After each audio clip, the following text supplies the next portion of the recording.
Welcome back, folks, to another edition of Barflies Untapped. I'm your host, Angus MacClaine. With me is co-creator, writer, and one of the master voice smiths behind some of the great characters that you've grown to love, Chris Bean. Chris Bean, thank you very much again for joining us. Oh, no, thank you very much, Angus, for having me. Thank you. So, today, what we want to get into is more in-depth look at what Barflies is. Now, the Barflies, correct me if I'm wrong, Tessa, Jade, Han, Danny, Feldman, Gladys, Mason, who else are we talking about? Who am I missing? Carney, all these people, or all these flybrids who are half human, half fly, they all have superpowers, is that correct? Yeah, that's correct. You can already picture it. It's what is that hall? Where they all come together, DC characters. Oh, like a League of Justice kind of a thing. Yes, League of Justice, thank you. Yeah. Got it. And actually, as I understand it, there's one of the parts in season 2, they actually make, in Barflies, you and your co-creator, Gabriel Canet, you guys actually make fun of the whole Justice League and, legions of things like that. Like, basically the whole stereotype of amalgamates of superheroes coming together and all that. That's true, is that not? Oh, absolutely. I mean, you already see that there's a little bit of a, I don't know, do you say carbon copy to an already existing template, so to speak. We have characters that, one's psychic or, can wipe people's minds, one that controls fire, one ice, one, sonic waves, sound. You see all of those stereotypes, so to speak. It's no different than what we already know. For example, like the League of Justice. And I'm sorry, I forgot to actually include one of the main characters of the show, Jerry, who, if I'm reading this correctly, Jerry has, actually, perhaps I should not I shouldn't spoil it for some of our viewers. What do you think? Should I tell our listeners out there what kind of superpower Jerry has, or should I not? No. Leave it as a surprise, because they just enrich, every person's take to when they find out what her superpower is just kind of hilarious because of all of the mischief that she's created and has gotten herself into. So tell us about one of your other great memorable characters, and of course I'm speaking of the charismatic, the aloofish, the still somewhat yet heroic the Mass, who's basically a parodic version of Batman. Is that not correct? Yeah, absolutely. I think you can talk about this. It's the funny thing is, the Mass is, this character is the alter ego or the superhero ego of the character Danny, who's the owner of the Barflies. But in this transformation, the voice actors change, and I actually voice the Mass. It's kind of funny if you think of, a little like too saccharine and a little into place kind of like detective murder stories with this like all-American superhero there's like a little bumbling and everything, and everyone kind of. Anyway, he's what you think he is.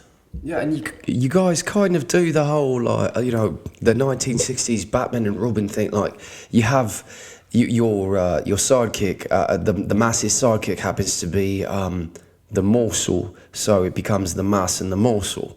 And if we're talking semantics, we're thinking big guy, little guy, obviously. So now, if I'm reading this correctly, it says that the mass and the morsel. So you play Feldman in the show, is that correct? That is, yeah. And Gabriel Canet, the other co-creator, he plays Danny. Yes. But so as the story progresses, it shows that the characters of Danny and Feldman, end up having these moonlighting. They end up moonlighting as vigilantes, and these vigilantes are known as the Mass and the Morsel. And when this happens, it says here that you and Gabriel, you as the voice actors, you end up switching roles. So he as Danny ends up playing Feldman's Morsel, and you as Feldman, you end up playing his Danny's Mass. Yes, and to all of that, yes. Oh, that's kind of cool. That must have been fun for you guys to like switch roles like that. Yeah, I think it was also a really nice study in doing something like that. I can't even recall, the last thing that we all can remember was like a role reversal, so to speak. Yeah, exactly. A role reversal. This is like the kind of thing that like most like theatre actors dream about doing when they're like, it's like I don't know, being a theatre nerd a bit myself. I did a few productions, in the West End, but honestly, that's neither here or there. I appreciate things like that, when actors can switch roles, within roles. There's like a bit of like, what's the word? There's like a nod at the whole like meta theatre aspect, if you catch my drift, And I know, I for one, being an actor too, and an appreciator of the arts, I truly think that's great. I think that's clever. I really do. Thank you. We're always hesitant when what we think is like, yeah, it's a great idea, but like, God, it's a little bit of the unknown that, could have. One of two things had happened, but of course, the best thing came out of this. Like, I feel, in terms of working with my creative partner, Gabe, it's helped to keep the connection and the storyline kind of like us versus like him versus me, so to speak. That makes sense. No, it makes total sense. And honestly, it's nice to hear. It seems like you guys have a great dynamic, and this is hence why you guys are producing such great material. Now let's talk for a moment about some of the villains that are coming into the woodworks. I mean, we've just met this disorganized crew of brothers who are criminals, not very successful ones. These Irish folk, they're known as the Shenanigan. Yeah. And you do one of the voices for the Shenanigan. You do John, if I'm not mistaken. Yes, that's it. You're correct. And the funny thing about John is that he doesn't sound like the rest of his brothers. They're all Irish. They all have these Irish accents, but John sounds like he's from West Ham. Yeah. You're absolutely correct. But whether or not they're actually of the same,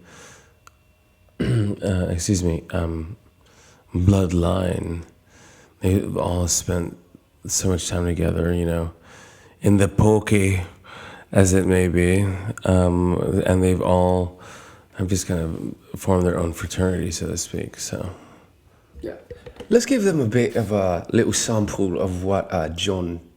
Actually, no. What's the name of the character? Michael John. There's the brothers. There's John. There's Michael, John Michael, and you're Michael John. That's correct. I'm Michael John. Yeah. Okay, let's give them a little bit of an example of what Michael John sounds like. Hello, ladies and gentlefolks. We are the Shanana Gang, and we need just a few moments of your time and your precious valuables, if you don't mind. All right, lads, anything green, shiny, or top shelf. Now, fun out! Hey, John, got a load of this diamond necklace here. This should fetch us a pretty price, eh? Mind on the job, Michael. 20 seconds. Oh, John, do you mean 20 seconds total or 20 seconds total? Stop asking stupid questions like a dumb wanker and start taking look. Honestly, John Michael. You talking to me, John? I was talking to John Michael, not to you, Michael John. Oh, yeah, sorry. It's just that sometimes when you call him, I think you're calling me, though. Oh, bunch of bloody morons, the lot of you. Dear Gina in heaven, I'm surrounded by... Sorry, John, were you talking to me? I swear on me unhatched maggots, I'll shoot you myself if you ask a stupid question, you lousy shite. Hey, down on the floor means you too, sweetheart. You heard him. Kiss it, lady. You shut your mug, Michael John. Oh, sorry, just trying to help. You're making a very... That's hilarious. That's great. I mean, honestly, and am I correct in assuming that was one of your organic characters that you came up on your own? Yeah.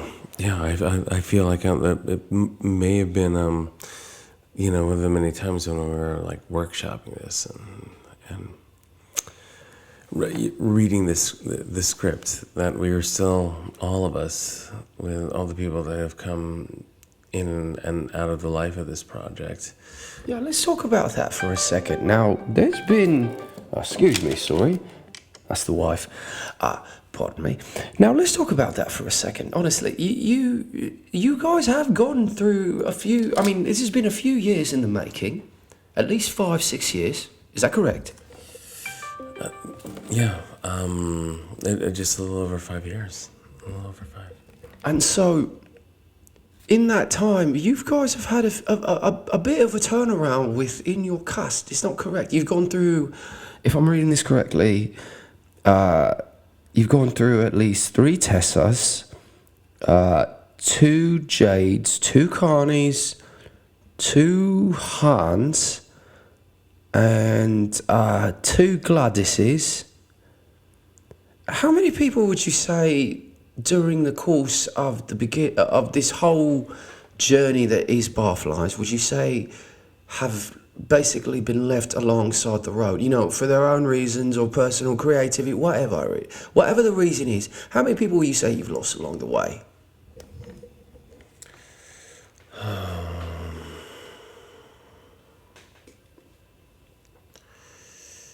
Is it at least 8, correct? I feel. People that felt, yeah. And these were just all for different, various reasons. Personal, what was it, time? Did someone have, conflicts with the project? Did someone have issues with one of you guys, with their creative differences? All of the above, actually. And I know there was one time, Gabe and I were really excited about a certain actor that we put so much time and effort in, and sadly did not work out. That was painful. And then I will say, but for the most part, that was one of the few where everyone else had, hey, I've got this opportunity, Chris, like, I gotta go and check this out. So I'm like, fucking do it, man.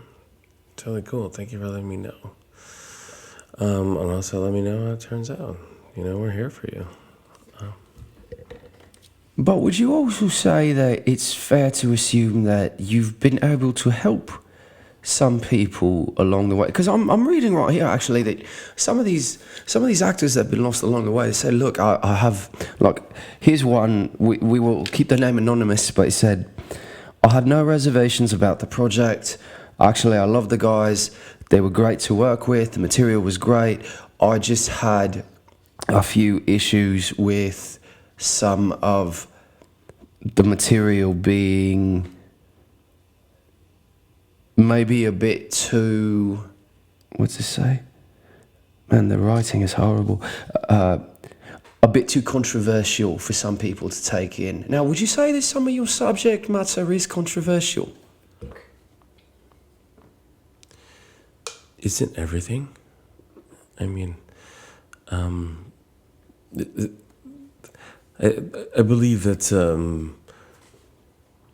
one of the major conversations that exist in this Barflies world, so to speak. You know, these characters that come and coalesce, you know, in a bar, in a little alcove, a little world, thinking that they are the inventors and the you know the know-it-alls, so to speak, of that world, you know, like, anyway, but yeah, it's an interesting take. Let's take some calls. Let's see what people have to say about tonight's episode.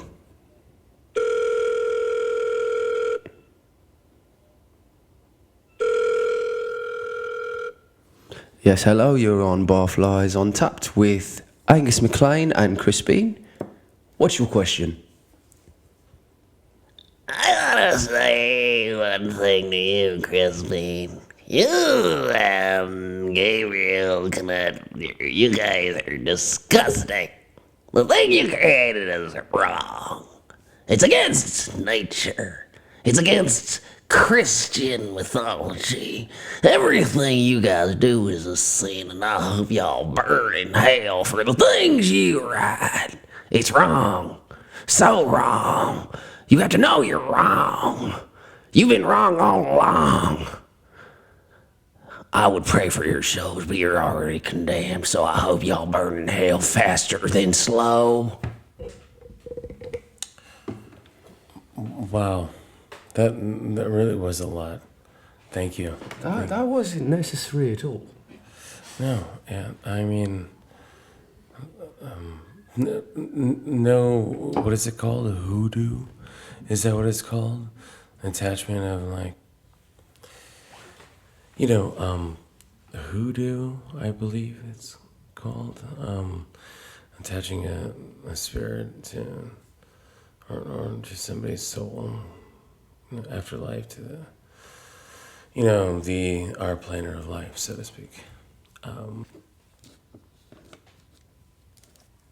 Wow, I never would have put it that way or even thought of it that way. Let's take another call.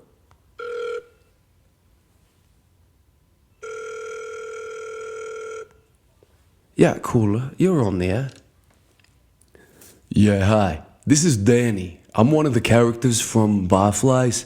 I just want to know, like, hey, Chris, dude, like, so you created me, or partially created me? Is that correct? Yeah, I guess I can. I'm one of your daddies. All right, so I guess, all right, my question to you is, like, if you're one of my dads, you think maybe we could play catch sometime? Dude, yeah, absolutely, bro. You think maybe you could, like, teach me how to, you know, ride a bicycle? 'Cause I admit I never learned how to do that. Of course, I can teach you how to ride a bicycle. Am I the only one that thinks this is kind of strange? You know what, Danny, maybe you should, you know, this is kind of a personal conversation, mate. Maybe you should save this for, you know, when it's just you and your daddy talking. You know what I mean, mate?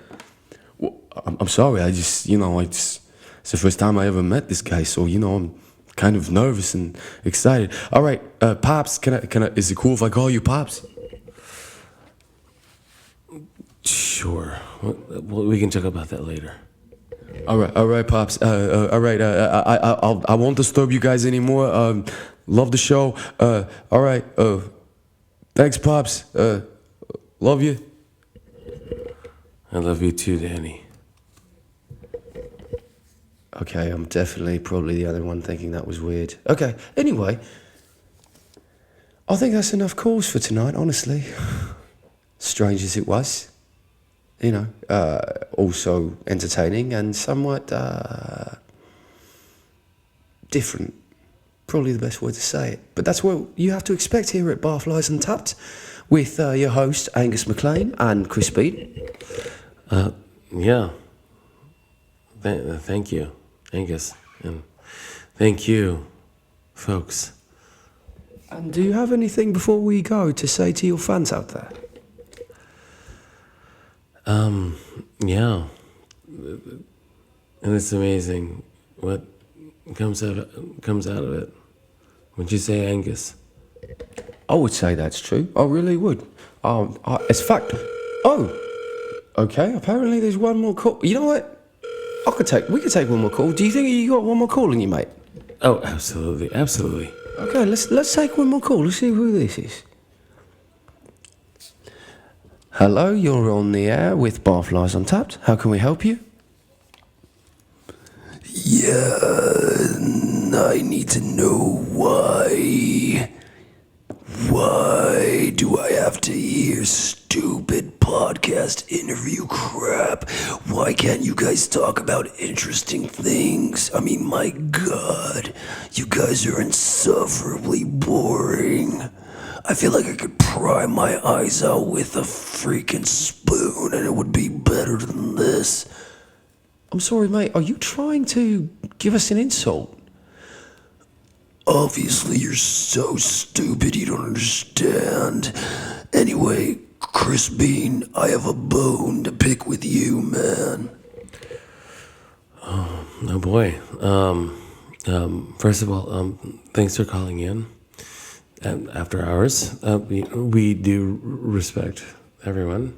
Yeah, you and your respect can eat my ass, alright? Listen, I think you guys, you and your whole creative team of Barflies is stupid. I think it's dumb. I think you guys are doing something that's been done a million times before, and I'm sick of it. Why don't you guys just come up with something better than this bullshit? You know, you have a lot of hate in you, mate. You really do. You know, I mean, what have you done? What have you created?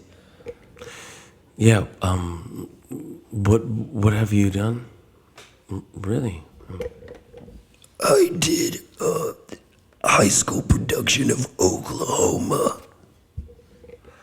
I was Jed. I do believe his name was Judd, actually. Wasn't it Judd? Yeah. Doesn't he? Poor Judd is dead, right? Yeah, see, you already fucked that up, mate, so we can't even take you at your word that you even played Judd or Jed or whatever you claim it is in your head. Fuck both of you, alright? You guys can just fucking sit on a spiked stick and rotate. Mate, we don't care what you do on your off time to get off sexually, okay? Wow. How vivid. Interesting choice, interesting choice. Regarding the use of toy. Seriously, I mean, you know, there are better anal plugs out there. You don't need to sit on a spike to get off, mate. Oh, absolutely. And sometimes it's not it's like there aren't any like gateway spur choices for your asshole. No, you should just avoid putting spurs up your butt.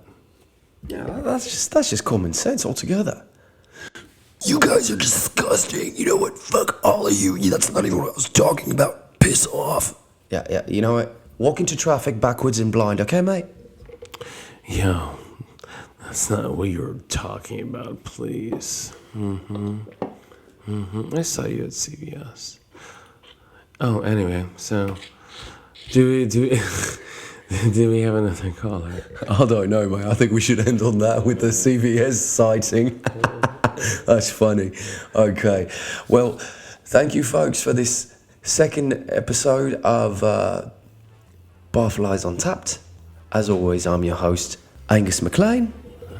And I'm Chris Bean. And we would just like to say, stay tuned for the next one. It'll be a fun one. Have a good night. Good night.